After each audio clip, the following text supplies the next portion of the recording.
హ్మ్. మీ దగ్గర ఏమి బిచ్చమెత్తుకున్నట్టుంది మరి. మా కష్టం చేసి మిమ్మల్ని బిచ్చమెత్తుకుని ఉంది రైతులు. అది కాదు పరిస్థితి. ప్రతి పంటకు ఇప్పుడు మక్కలు ఉన్నాయి 2200 హ్మ్. Government rate. హ్మ్. ఇంకో 500 బోనస్ ఇస్తే 2700 ఇస్తారు. దాని మీద ఇంట్రెస్ట్గా పంట పండించుకుంటాడు కదా వాడు. హ్మ్. 30 క్వింటాలు వస్తుంది, 15,000 వస్తాయి కదా. పంటకు 15,000 అంటే సంవత్సరానికి 30,000 వస్తాయి. హ్మ్. ఇంకా 15,000 మాకు ఎక్స్ట్రా మిగులుతాయి కదా హ్మ్. 2 పంటలు పండించుకుంటే. ఇప్పుడు ఇచ్చే బోనస్ ఏమనంటే రైతు బంధు.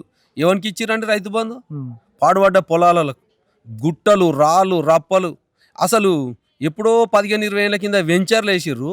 హ్మ్. ఆ వెంచర్లు వాటికి కూడా ఆ, రుణ రైతు బంధు వేసిరి. హ్మ్. అదేమన్నా లాభమా? హ్మ్. పంట పండడానికి వేస్తే ఏం లాభం? పంట పండినోనికి ఇట్లనే బోనస్లు ఇయ్యి. హ్మ్. మీ దగ్గర ఏమి బిచ్చమెత్తుకున్నట్టుంది మరి. మా కష్టం చేసి మిమ్మల్ని బిచ్చమెత్తుకుని ఉంది రైతులు. అది కాదు పరిస్థితి. ప్రతి పంటకు ఇప్పుడు మక్కలు ఉన్నాయి 2200 హ్మ్. Government rate. హ్మ్. ఇంకో 500 బోనస్ ఇస్తే 2700 ఇస్తారు. దాని మీద ఇంట్రెస్ట్గా పంట పండించుకుంటాడు కదా వాడు. హ్మ్. 30 క్వింటాలు వస్తుంది, 15,000 వస్తాయి కదా. పంటకు 15,000 అంటే సంవత్సరానికి 30,000 వస్తాయి. హ్మ్. ఇంకా 15,000 మాకు ఎక్స్ట్రా మిగులుతాయి కదా హ్మ్. 2 పంటలు పండించుకుంటే. ఇప్పుడు ఇచ్చే బోనస్ ఏమనంటే రైతు బంధు. ఎవరికి ఇచ్చిరంటే రైతు బంధు హ్మ్. పాడుపడ్డ పొలాలకు గుట్టలు రాళ్ళు రప్పలు. అసలు ఎప్పుడో 15-20 ఏళ్ళ కింద వెంచర్లు వేసిర్రు.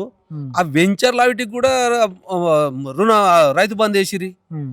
అదేమన్నా లాభమా? హ్మ్. పంట పండడానికి వేస్తే ఏం లాభం? పంట పండినోనికి ఇట్లనే బోనస్లు ఇయ్యి.